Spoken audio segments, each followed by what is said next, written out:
Um jovem milionário arrogante joga um filhote de cavalo que relincha de medo dentro de um ninho de cobras venenosas mortais. O coração do potro dispara quando as serpentes se preparam para dar o bote, enquanto o milionário se afasta para deixá-lo lá para ver seu fim. Mas algo impossível acontece logo em seguida, algo que mudaria tudo. Antes, se você, assim como nós, ama os animais, inscreva-se agora no canal para não perder nenhuma história emocionante. Obrigado.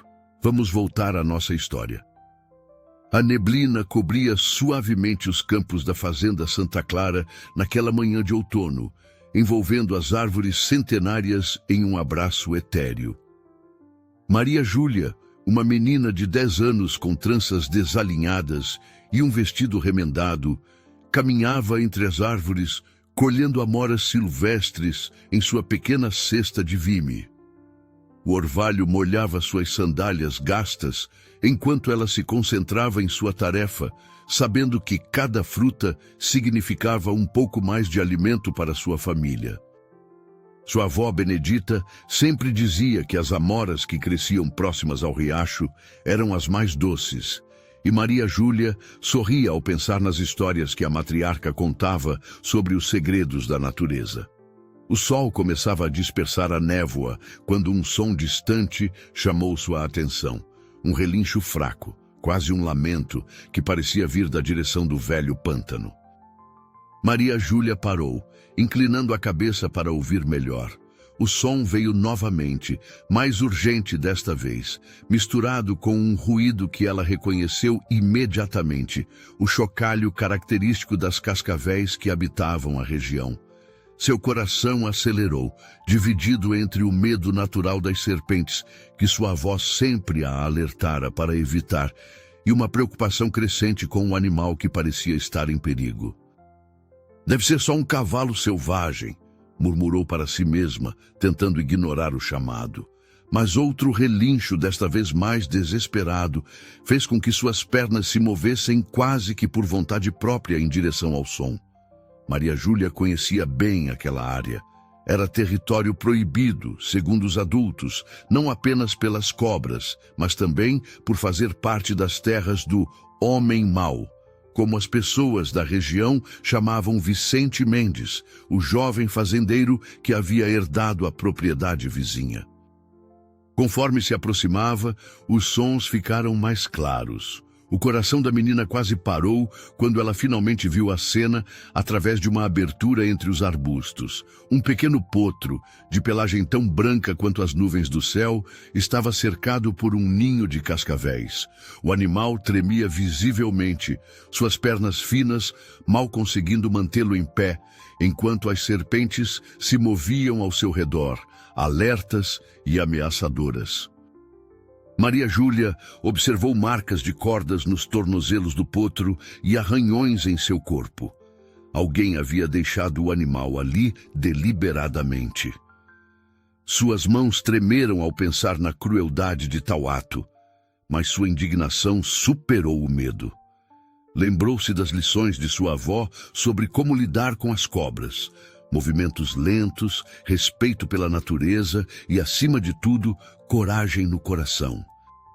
Com cuidado, ela procurou ao seu redor até encontrar alguns galhos longos e secos. Sua avó havia ensinado que as cascavéis, apesar de perigosas, preferiam evitar o confronto quando possível. Com movimentos calculados, começou a usar os galhos para criar uma barreira entre as cobras e o potro, empurrando-as gentilmente para longe. O trabalho era lento e meticuloso. Cada movimento precisava ser pensado, cada passo calculado. O suor escorria por seu rosto enquanto ela mantinha a concentração, lembrando-se das histórias de sua avó sobre como os antigos vaqueiros lidavam com as serpentes durante as longas travessias. Após o que pareceu uma eternidade, mas não deviam ter sido mais que 20 minutos, Maria Júlia conseguiu criar um caminho seguro. As cobras, aparentemente decidindo que aquela presa não valia o esforço, começaram a se dispersar para outras partes do ninho. Com o coração aos pulos, ela se aproximou do potro, falando suavemente para acalmá-lo. "Está tudo bem agora?" murmurou, estendendo a mão devagar. O animal, embora ainda tremendo, não recuou. Seus olhos, de um castanho profundo e brilhante, encontraram os dela. E Maria Júlia sentiu uma conexão imediata, como se aquele pequeno ser soubesse que ela estava ali para ajudar. Enquanto guiava o animal para longe do pântano, não percebeu o par de olhos que observava a cena de longe. Vicente Mendes, o jovem fazendeiro, cerrou os punhos ao ver seu plano cruel ser frustrado por uma simples menina da roça. Seu rosto bonito se contorceu em uma máscara de raiva, e ele jurou para si mesmo que aquela intromissão não ficaria sem consequências. Maria Júlia, alheia à ameaça que se formava, concentrava-se apenas em levar o potro para casa. Já podia imaginar o rosto preocupado de sua avó, mas também sabia que Benedita, com seu coração generoso, entenderia. Afinal, ela sempre dizia que quem salva uma vida, salva o mundo inteiro. O sol já estava alto quando Maria Júlia chegou em casa com o potro. A pequena casa de adobe, com suas paredes descascadas e telhado de sapê remendado, nunca pareceu tão acolhedora. No quintal, sua avó Benedita estava alimentando as galinhas quando avistou a neta chegando com o animal ferido. A senhora, de cabelos grisalhos e rosto marcado pelo tempo, deixou cair o milho que segurava, levando as mãos ao rosto. "Misericórdia, menina! O que é isso?" exclamou Benedita, aproximando-se com passos rápidos, apesar de seus joelhos doloridos.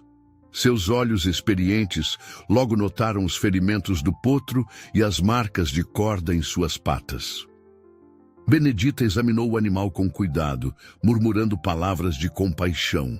Seus dedos calejados tocaram suavemente as feridas do potro, que permaneceu surpreendentemente calmo sob seu toque. "Esse animal é de raça, minha filha. Deve pertencer a alguém importante." Benedita suspirou profundamente. "Nem sempre entendemos os caminhos do mal, minha pequena, mas Deus coloca anjos como você no caminho para consertar as maldades dos homens." Maria Júlia contou novamente sua história, observando o rosto do pai, alternar entre orgulho por sua coragem e preocupação pelo perigo que ela havia corrido. Joaquim passou a mão calejada pelos cabelos grisalhos, pensativo. "Mas pai, não podemos devolver? Eles iam machucá-lo de novo?" Maria Júlia protestou, abraçando o pescoço do potro protetoramente. "Tem razão, minha neta.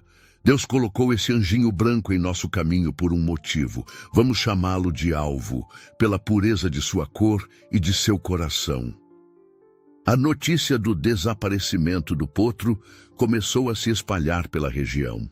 Em sua mansão luxuosa, Vicente Mendes recebia a visita de Ricardo Montenegro, o empresário dono original do animal. Ao seu lado estava sua irmã mais nova, Sofia, uma menina de 7 anos, com olhos vermelhos de tanto chorar. Vicente manteve sua expressão cuidadosamente neutra, ajustando a gravata de seda. "Lamento muito pelo ocorrido, mas, conforme já disse, não tenho informações sobre o paradeiro do animal." No entanto, sua satisfação estava prestes a se transformar em fúria. Naquela mesma tarde, um de seus capatazes trouxe a notícia. Uma menina pobre havia sido vista com um potro branco nos arredores da fazenda Santa Clara. Vicente Mendes caminhou até a janela de seu escritório, observando o pôr do sol com olhos frios. Seu plano de vingança contra Ricardo Montenegro havia sido frustrado, mas agora ele tinha um novo alvo para sua crueldade. Aquela família de roceiros iria aprender que ninguém interferia em seus assuntos sem pagar um preço alto. O amanhecer mal havia chegado quando Maria Júlia acordou com o som de cascos pesados no quintal. Correu para a janela de seu pequeno quarto e sentiu o coração gelar. 3 homens a cavalo, usando chapéus de cowboy caros e expressões ameaçadoras, conversavam com seu pai junto ao portão de madeira. Joaquim manteve-se firme, embora Maria Júlia pudesse ver o suor escorrendo por sua testa. Não sei do que estão falando, só temos nossas galinhas e a velha cabra. O homem virou-se para ela, um sorriso sem humor em seus lábios. Dona Benedita, não é? O patrão mandou um recado. Entreguem o potro até o fim do dia ou as coisas vão ficar difíceis para vocês.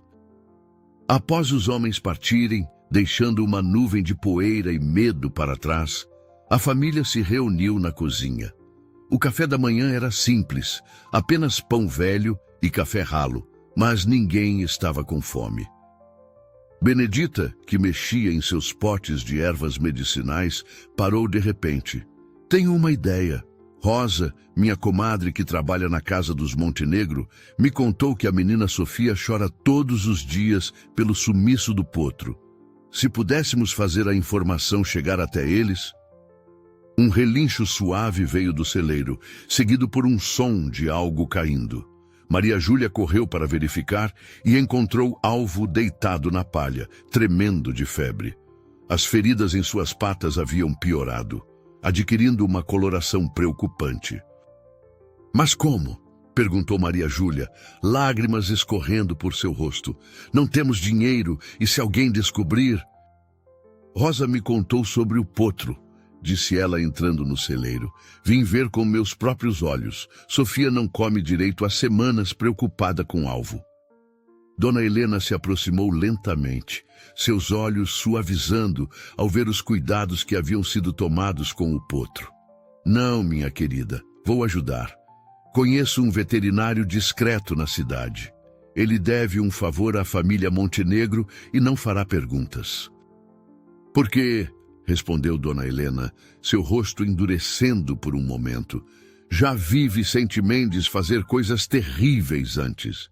E porque Sofia precisa saber que existem pessoas boas neste mundo. Preparem tudo, ordenou ele, sua voz fria como gelo. Esta noite vamos fazer uma visita à fazenda Santa Clara. O veneno das cobras causou uma infecção séria, explicou o veterinário, aplicando uma injeção de antibióticos no potro. Se tivessem esperado mais um dia... Ele deixou a frase no ar, fazendo Maria Júlia abraçar o pescoço de Alvo com mais força. Dr. Torres sorriu gentilmente. Com os medicamentos adequados e seus cuidados, sim, você já fez um excelente trabalho até agora, pequena. As ervas que usaram ajudaram a retardar a infecção. Dona Helena empalideceu. Vicente Mendes, ele deve ter descoberto. Virando-se para o veterinário, acrescentou: Dr. Torres, o senhor precisa ir. Agora. Enquanto o médico partia pelos fundos da propriedade, o som de cascos se aproximava pela estrada principal. Maria Júlia sentiu seu coração acelerar ao ver as primeiras luzes de lanternas cortando a escuridão.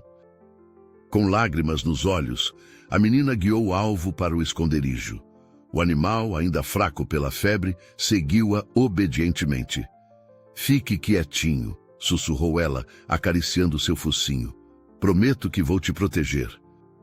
Dona Helena rapidamente assumiu uma postura servil, como se tivesse acabado de chegar para uma visita casual. Senhor Mendes, que surpresa encontrá-lo aqui. Estava justamente conversando com Dona Benedita sobre suas receitas de doces. O jovem fazendeiro desmontou de seu cavalo, seus sapatos importados, levantando poeira ao tocar o chão. Seus homens começaram a se espalhar pela propriedade. No esconderijo, Maria Júlia abraçava Alvo, sentindo o coração do animal bater acelerado contra seu próprio peito. Podia ouvir os homens se movendo, derrubando coisas, procurando. Vicente, chamou Ricardo, sua voz carregada de autoridade. Que história é essa que anda circulando sobre você ter roubado meu potro? A tensão no ar era palpável. Os homens de Vicente pararam suas buscas, incertos sobre como proceder diante da presença dos Montenegro. Maria Júlia, ainda escondida com Alvo, prendia a respiração. Você não tem provas de nada, sibilou ele para Ricardo. E até onde sei, esta propriedade está em terras que me pertencem. Tenho todo o direito de investigar. Vicente Mendes encarou o envelope nas mãos de Ricardo Montenegro com uma mistura de desdém e preocupação mal disfarçada. A lua cheia iluminava o quintal da fazenda Santa Clara, criando sombras alongadas que dançavam nas paredes da casa simples. Ricardo abriu o envelope com calma estudada. Documentos muito interessantes que encontrei nos arquivos da prefeitura. Parecem ser os registros originais destas terras, datados de 1942. Ele removeu algumas folhas amareladas. Segundo estes papéis, a fazenda Santa Clara pertence legalmente à família de Joaquim. Foi uma doação formal feita pelo seu próprio avô, Vicente. Benedita deixou escapar uma exclamação de surpresa, enquanto Joaquim dava um passo à frente, confuso. Como assim? Sempre nos disseram que éramos agregados nestas terras. Mentiras, respondeu Ricardo, seus olhos fixos em Vicente. Seu avô, seu Joaquim, trabalhou estas terras por 40 anos. O avô de Vicente, reconhecendo sua dedicação, deixou em testamento esta parcela da propriedade para sua família. Mas alguém, ele lançou um olhar significativo para Vicente, alterou os registros anos depois. Falsificadas, cortou Ricardo, assim como tantos outros documentos que sua família adulterou ao longo dos anos. Não foi difícil descobrir o padrão quando comecei a investigar. Sofia, que observava a cena com olhos arregalados, de repente ficou muito quieta. Seu olhar havia captado um movimento suave de feno perto do celeiro e um brilho branco familiar. Mas os capangas já haviam começado a se mover em direção ao celeiro. Foi quando um relincho familiar cortou o ar noturno e Alvo surgiu de seu esconderijo com Maria Júlia ao seu lado. O potro, embora ainda fraco, mantinha-se erguido com dignidade, seu pelo branco brilhando sob o luar. Maria Júlia, tremendo mas determinada, manteve-se firme ao lado do potro. Ele estava no ninho das cascavéis, todo machucado. Alguém tinha amarrado ele lá. Ricardo colocou uma mão protetora no ombro da irmã, enquanto seus olhos faiscavam de fúria contida. Tenho provas suficientes das suas atividades ilegais para arruinar você, Vicente. A escolha agora é sua. Saia dessas terras pacificamente e nunca mais se aproxime desta família, ou enfrente as consequências legais de seus atos. Vicente olhou ao redor, vendo seus homens recuarem diante da autoridade de Ricardo. Dona Helena observava tudo com um sorriso discreto de satisfação, enquanto Benedita abraçava a neta protetoramente. Quando Vicente e seus homens partiram, deixando apenas uma nuvem de poeira para trás, Sofia finalmente se aproximou de Alvo. O potro a reconheceu imediatamente, relinchou suavemente e encostou o focinho em sua mão estendida. As duas meninas se olharam por um momento, tão diferentes em suas origens, mas unidas pelo amor ao mesmo animal. Maria Júlia sentiu um nó na garganta, sabendo que agora Alvo voltaria para sua casa original. A manhã seguinte amanheceu com uma luz diferente na fazenda Santa Clara. Joaquim contemplava os documentos que Ricardo Montenegro havia deixado, ainda tentando absorver a ideia de que aquelas terras sempre haviam pertencido legitimamente à sua família. Benedita preparava um café da manhã especial com os mantimentos que Dona Helena fizera questão de trazer na noite anterior.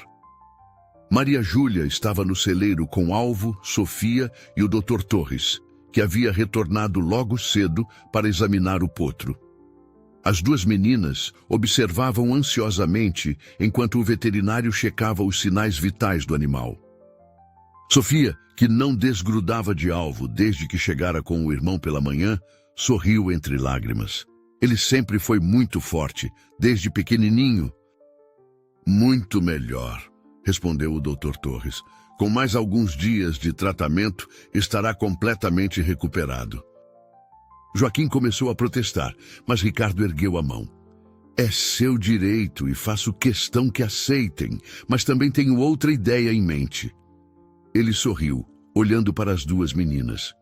Que tal transformarmos a Fazenda Santa Clara em um centro de equitação terapêutica? É um lugar onde cavalos ajudam pessoas a se recuperarem de problemas físicos e emocionais, explicou Ricardo. Poderíamos construir instalações adequadas, trazer mais cavalos e oferecer esse serviço para quem precisa.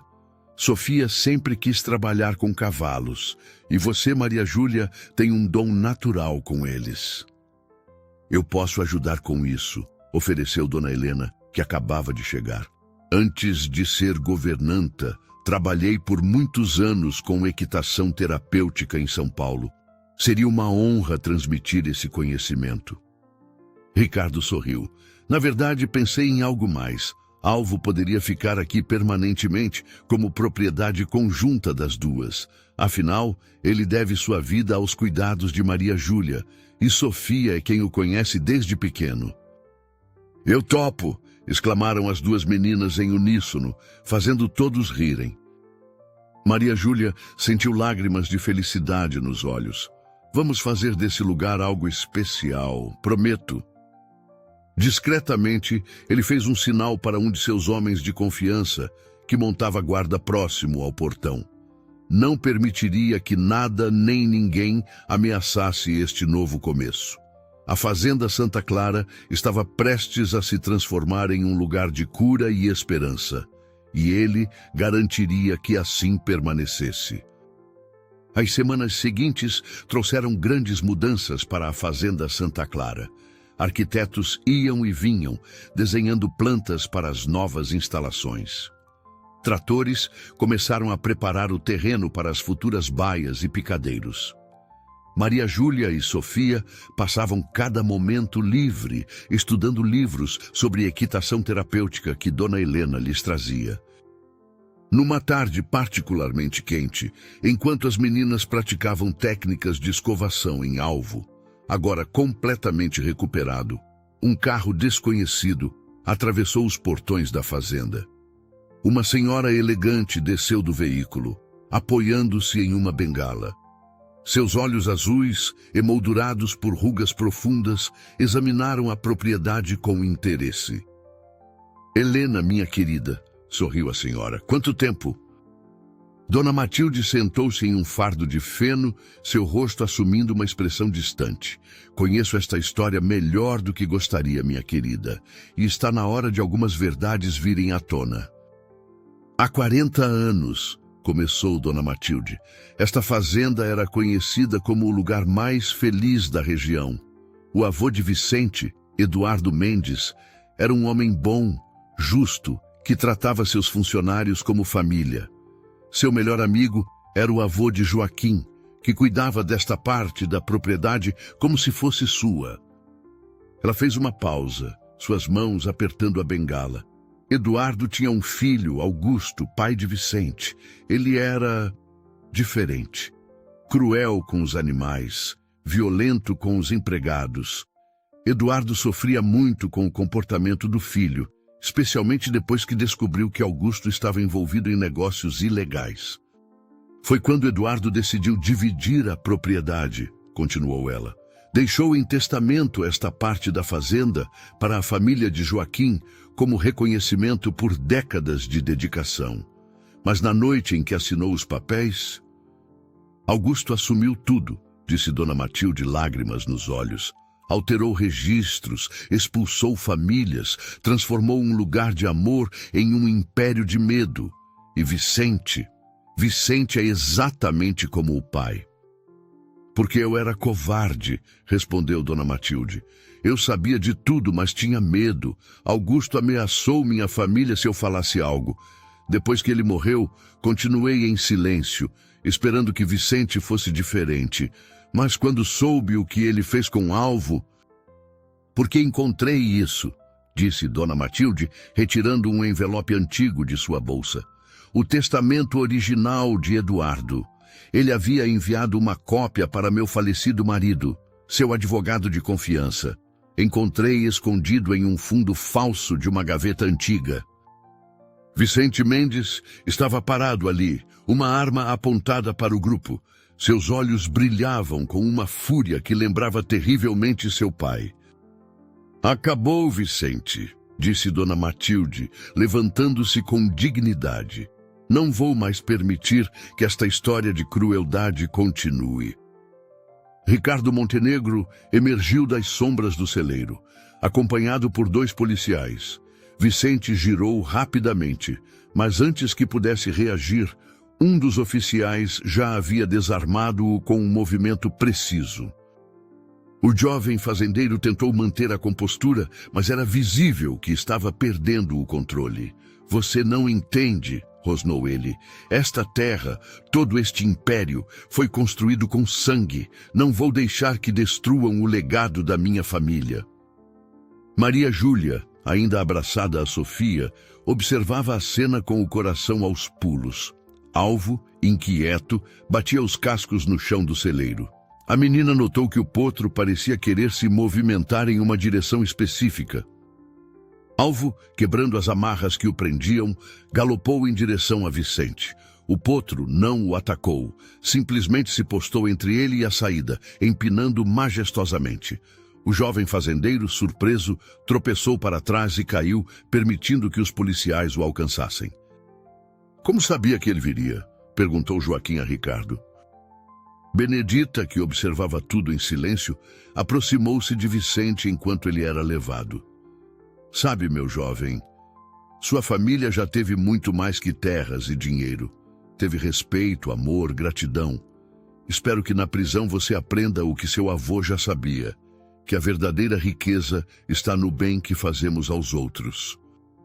Depois que os policiais partiram com Vicente, um silêncio pesado caiu sobre o celeiro. Foi Sofia quem finalmente o quebrou, correndo até Alvo e abraçando seu pescoço. Dona Matilde observava as meninas com o potro, um sorriso triste nos lábios. Sabem, disse ela, o avô de Vicente tinha um ditado. Os cavalos são os espelhos de nossas almas. Eles refletem quem realmente somos. Ricardo reuniu todos em um círculo. Temos muito trabalho pela frente. A transformação da Fazenda Santa Clara em um centro de equitação terapêutica é apenas o começo. Precisamos restaurar não apenas as estruturas físicas, mas também a confiança e a fé que foram quebradas ao longo destes anos. Joaquim e Benedita se entreolharam, orgulhosos de sua pequena Maria Júlia, que havia demonstrado tanta coragem e compaixão. A menina, por sua vez, não podia conter o sorriso ao pensar no futuro que se abria à sua frente. Alvo, como se entendesse a importância do momento, caminhou até o centro do grupo e ergueu a cabeça, seu pelo branco brilhando sob a luz que entrava pelas frestas do celeiro. Naquele instante, todos compreenderam que estavam testemunhando não apenas o fim de uma era de escuridão, mas o início de algo verdadeiramente especial.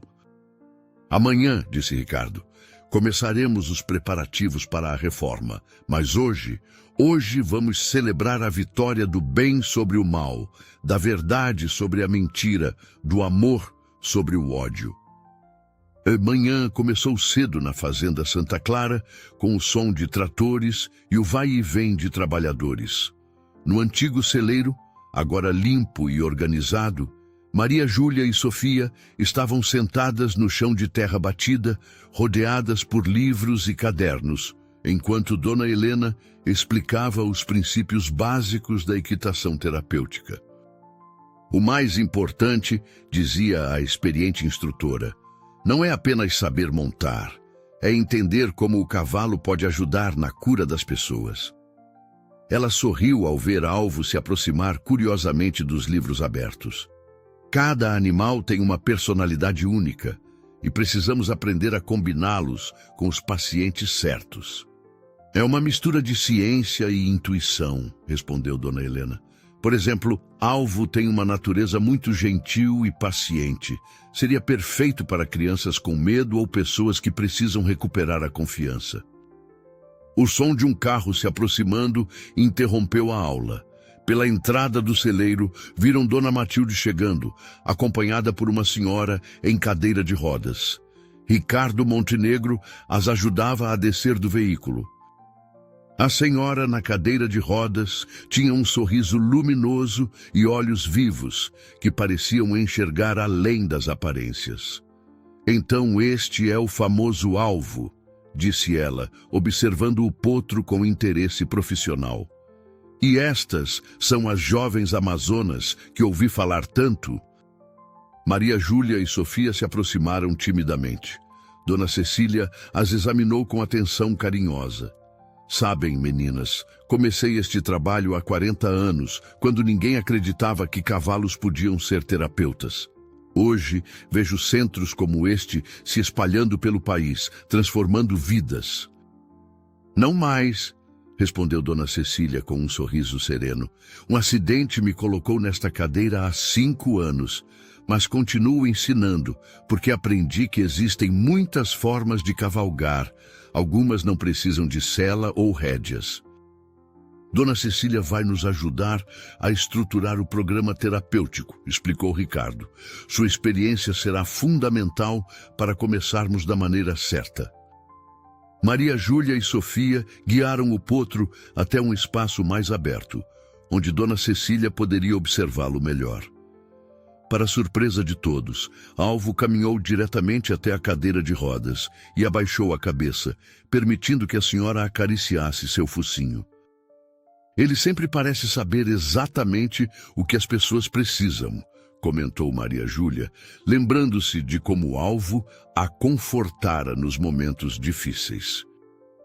Enquanto a manhã avançava, Dona Cecília compartilhava histórias de cura e transformação que havia testemunhado ao longo de sua carreira. Falou sobre crianças que voltaram a andar, pessoas que superaram traumas profundos, idosos que redescobriram a alegria de viver, tudo através do contato com os cavalos. Sofia e Maria Júlia trocaram olhares emocionados. Em poucas semanas, sua amizade havia florescido de maneira inesperada, superando diferenças sociais e preconceitos. Agora, estavam prestes a embarcar juntas em uma jornada ainda maior. As meninas pegaram seus cadernos com entusiasmo renovado, enquanto o Alvo, como se entendesse sua nova missão, se posicionava majestosamente no centro do celeiro, pronto para sua primeira aula como cavalo terapeuta. Uma semana havia se passado desde a visita de Dona Cecília, e a fazenda Santa Clara pulsava com uma energia nova. O picadeiro coberto estava quase pronto, suas vigas de madeira robustas erguendo-se contra o céu azul do interior. Nas novas baias, 5 cavalos recém-chegados se adaptavam à rotina, seus relinchos amigáveis ecoando pela propriedade. Maria Júlia estava no pasto com Alvo naquela manhã de sábado, praticando os exercícios que Dona Helena havia ensinado. O potro, agora mais forte e saudável que nunca, respondia a cada comando com uma mistura de elegância e docilidade que impressionava a todos. Sofia, que acabava de chegar com uma cesta de maçãs frescas, sorriu ao ver a amiga trabalhando. As duas meninas haviam desenvolvido estilos diferentes de lidar com os cavalos. Maria Júlia tinha um dom natural para a comunicação silenciosa, enquanto Sofia se destacava na parte técnica da equitação. Maria Júlia parou o exercício, seu coração acelerando com a notícia. Já? Mas será que estamos preparadas? Dona Helena reuniu as meninas para uma conversa séria. Lembrem-se do que aprendemos. Nosso trabalho não é apenas sobre montar cavalos, é sobre criar um ambiente de segurança e confiança onde a cura pode acontecer. Tenho novidades também, disse ela, servindo a bebida. O pessoal da vila está comentando sobre o centro. Já tem uma lista de pessoas interessadas em trazer seus filhos. Maria Júlia sentou-se na grama, absorvendo todas as informações. Parecia que foi ontem que havia encontrado o alvo no ninho das cobras, assustado e ferido. Agora, estavam prestes a iniciar algo que poderia ajudar tantas pessoas. Dona Helena sorriu. É o poder da transformação. Quando as pessoas veem algo genuinamente bom acontecendo, querem fazer parte. Enquanto observavam o alvo saboreando a fruta, um carro familiar entrou na propriedade. Era Ricardo Montenegro, acompanhado por um senhor de idade que caminhava com dificuldade apoiado em uma bengala. "Doutor?" perguntou Maria Júlia, intrigada pela expressão. O veterano profissional passou a próxima hora examinando o alvo e os outros cavalos, fazendo anotações detalhadas e conversando com as meninas sobre suas observações. Sua presença trazia uma sensação de legitimidade ainda maior ao projeto. Ricardo, que havia permanecido em silêncio, observando tudo, finalmente falou. "Dr. Martins aceitou ser nosso consultor permanente. Ele vai nos ajudar a desenvolver um programa modelo que poderá ser replicado em outras regiões."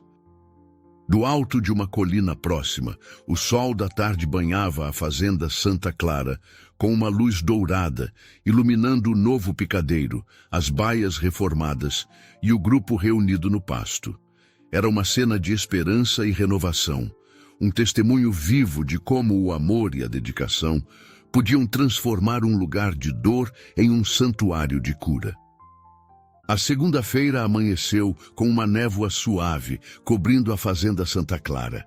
Maria Júlia havia acordado antes do sol, nervosa com a chegada da primeira paciente. Encontrou Sofia já no estábulo, escovando o alvo com movimentos meticulosos. "É o nome dela. Dona Cecília me contou mais detalhes ontem. Ela adorava dançar balé antes do acidente. Agora, mal consegue ficar em pé sozinha." "Respira fundo", sussurrou Dona Helena, que havia chegado silenciosamente atrás das meninas. "Lembrem-se, precisamos transmitir calma e confiança." Maria Júlia e Sofia se apresentaram e logo começaram a contar a história de como o alvo havia sido resgatado. Aninha ouvia fascinada, especialmente a parte sobre como o potro havia superado seus próprios ferimentos. Dona Cecília observava a interação com um sorriso conhecedor. "Aninha, que tal conhecermos alvo mais de perto?" Seguindo as orientações de Dona Helena, começaram com exercícios simples. Aninha primeiro apenas tocava alvo, sentindo sua respiração, seu calor. Depois, com ajuda, ficou ao lado dele, apoiando-se levemente em seu corpo. A sessão continuou com Aninha sendo colocada sobre alvo, inicialmente apenas sentada, enquanto o cavalo permanecia parado. Maria Júlia segurava as rédeas, enquanto Sofia caminhava ao lado, garantindo a segurança da menina. Com passos suaves e cuidadosos, Alvo começou a caminhar pelo picadeiro. O rosto de Aninha se transformou. O medo deu lugar a uma expressão de pura alegria. Por alguns momentos mágicos, ela não era mais uma menina limitada por um acidente, mas uma amazona livre, cavalgando com o vento. Ao final da sessão, quando Aninha foi ajudada a descer, ela abraçou o pescoço de Alvo. "Obrigada", sussurrou no ouvido do cavalo. Depois, para surpresa de todos, deu 2 passos sem suas muletas antes de precisar de apoio, algo que não conseguia fazer há meses. Maria Júlia e Sofia trocaram olhares emocionados. Seu sonho de ajudar pessoas através dos cavalos estava se tornando realidade e era ainda mais bonito do que haviam imaginado. O escritório improvisado na antiga casa da fazenda estava tenso. Ricardo Montenegro passava a mão pelos cabelos grisalhos enquanto explicava a situação para o grupo reunido. "Significa que ele não tem mais nada a perder", respondeu Dona Helena. "E pessoas assim são as mais perigosas." As semanas seguintes foram de apreensão constante. Mas pacientes chegavam à fazenda, crianças com autismo, idosos em recuperação de AVC, veteranos com PTSD. O trabalho continuava transformando vidas, mas havia uma sombra pairando sobre tudo. O pânico foi instantâneo. O vento forte espalhava as chamas rapidamente em direção aos estábulos. Ricardo começou a organizar a evacuação, enquanto funcionários corriam para tirar os cavalos. "Vamos, Aninha", chamou Sofia, ajudando a menina a desmontar. "Sua mãe está esperando lá fora." "Que cena tocante", disse ele com desprezo. O cavalo que deveria ter morrido no ninho de cobras, salvando mais uma vez o dia. Alvo relinchou alto, como se desafiasse o homem que tanto mal havia causado. Vicente ergueu o galão, pronto para jogar mais gasolina, quando uma voz forte cortou o ar. "Não, Vicente", respondeu o senhor idoso, caminhando com dificuldade para dentro do picadeiro. "Sobrevivi ao incêndio que seu pai causou. Dona Cecília me encontrou, meio morto, e me ajudou a me recuperar em segredo. Passei anos reunindo provas contra os crimes de seu pai, esperando o momento certo de fazer justiça." "Porque esperava que você fosse diferente", respondeu Eduardo tristemente, "que encontrasse sozinho o caminho da bondade que seu pai abandonou. Mas você escolheu o mesmo caminho de crueldade." Maria Júlia, ainda protegendo Aninha, observava a cena com o coração partido. Mesmo depois de tudo, sentia pena do homem que, assim como o pai, havia se perdido no próprio ódio. Os dias que se seguiram ao incêndio foram intensos na fazenda Santa Clara. Graças à rápida ação dos bombeiros, os danos haviam sido contidos principalmente ao pasto novo, poupando as instalações principais. Vicente Mendes estava sob custódia, desta vez enfrentando acusações muito mais sérias. Numa manhã tranquila, uma semana após o incidente, Eduardo Mendes estava sentado num banco do jardim, observando Maria Júlia e Sofia trabalharem com Alvo e Aninha. A menina agora conseguia dar vários passos sozinha, seu sorriso iluminando o picadeiro. "Sabe", disse Eduardo para Dona Cecília, que estava ao seu lado em sua cadeira de rodas, "quando você me encontrou naquela noite, há tantos anos, pensei que Deus estava me dando uma segunda chance apenas para fazer justiça. Mas agora vejo que era para muito mais." Ricardo Montenegro se aproximou do banco, trazendo uma pasta de documentos. "Os papéis estão prontos, seu Eduardo. Assim que o senhor assinar, a Fazenda Santa Clara será oficialmente transformada em uma fundação sem fins lucrativos." Benedita, que vinha trazendo café, juntou-se ao grupo. E pensar que tudo começou com uma menina corajosa que não conseguiu ignorar um animal em perigo. "Dona Cecília", chamou Aninha, sua voz transbordando de alegria, "olha só!" E para espanto de todos, ela deu 3 passos completamente sozinha, sem nenhum apoio. Dr. Torres, que havia chegado para sua visita semanal, observava tudo com aprovação profissional. "Sabem", comentou ele, "em 40 anos de trabalho com ecoterapia, nunca vi um lugar com tanta energia positiva. É como se cada canto desta fazenda estivesse impregnado de cura." Ricardo consultou seu relógio. "Está na hora. O juiz nos espera para a audiência de Vicente." Maria Júlia e Sofia guiaram o Alvo de volta ao estábulo, agora totalmente reformado e adaptado para as necessidades do centro terapêutico. Nas baias vizinhas, outros cavalos aguardavam sua vez de ajudar a transformar vidas. As 2 meninas abraçaram o pescoço de Alvo, que relinchou suavemente. Do lado de fora, o sol da tarde pintava o céu de tons dourados, e uma brisa suave carregava o aroma de flores silvestres, as mesmas que Maria Júlia costumava colher em suas andanças pela fazenda. A Fazenda Santa Clara havia se transformado em muito mais que um centro de ecoterapia. era um testemunho vivo de como o amor, a coragem e a compaixão podiam transformar até mesmo as histórias mais sombrias em contos de esperança e redenção. Um ano havia se passado desde o dia do incêndio. A Fazenda Santa Clara, agora oficialmente a Fundação Alvo, estava irreconhecível. Os antigos pastos haviam dado lugar a modernos picadeiros, jardins sensoriais e áreas de convivência. No estábulo principal, uma placa dourada contava a história do potro branco que havia inspirado tudo aquilo. Era um domingo especial, o primeiro aniversário da fundação. Dezenas de famílias enchiam o pátio decorado com flores e fitas coloridas. Aninha, agora caminhando sem nenhum apoio, ajudava Maria Júlia e Sofia a organizar as apresentações dos pacientes.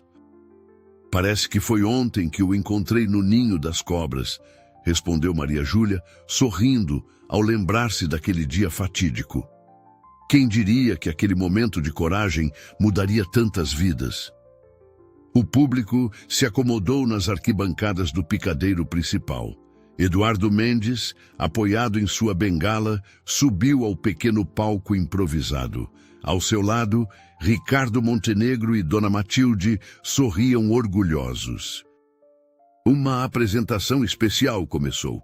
Aninha, vestida com um colã de balé cor-de-rosa, dançava ao lado de Alvo, que se movia em perfeita sintonia com seus passos. Outras crianças se juntaram a ela. Um menino autista que agora conseguia se comunicar, uma senhora que havia recuperado os movimentos após um derrame, um veterano que voltara a sorrir. Benedita, sentada na primeira fila, enxugava as lágrimas enquanto assistia à apresentação. Ao seu lado, Joaquim segurava sua mão, orgulhoso da filha que haviam criado. Meu neto descobriu sua própria forma de cura, continuou Eduardo. Ele está usando sua experiência para ajudar outros detentos a encontrarem paz através do cuidado com os animais. E expressou o desejo de um dia, quando possível, vir aqui pedir perdão pessoalmente a cada um que magoou. Dona Helena se aproximou das meninas com uma surpresa. Certificados de conclusão do curso de terapeutas equinas. Vocês não são mais apenas aprendizes, disse ela com orgulho. São profissionais formadas e, mais importante, são exemplo do que este lugar representa. A celebração continuou pela tarde. Famílias compartilhavam histórias de superação, crianças corriam pelos jardins e os cavalos recebiam carinho de todos os lados. No centro de tudo, Alvo permanecia sereno, como se soubesse exatamente o papel que havia desempenhado naquela história extraordinária. Ao pôr do sol, quando a maioria dos convidados já havia partido, Maria Júlia e Sofia levaram Alvo para um último passeio pelo pasto. O mesmo pasto onde um ano antes haviam enfrentado o fogo e o medo. Maria Júlia abraçou o pescoço de Alvo, sentindo seu calor familiar. Acho que é isso que o amor faz, respondeu ela. Transforma o medo em coragem, a dor em cura, o ódio em perdão. Alvo relinchou suavemente, como se concordasse. No horizonte, as primeiras estrelas começavam a pontilhar o céu, e uma brisa suave carregava o perfume das flores silvestres. A Fazenda Santa Clara, outrora palco de tanta escuridão, agora brilhava como um farol de esperança, mostrando que sempre há um novo amanhecer para aqueles que têm coragem de acreditar e amor para compartilhar.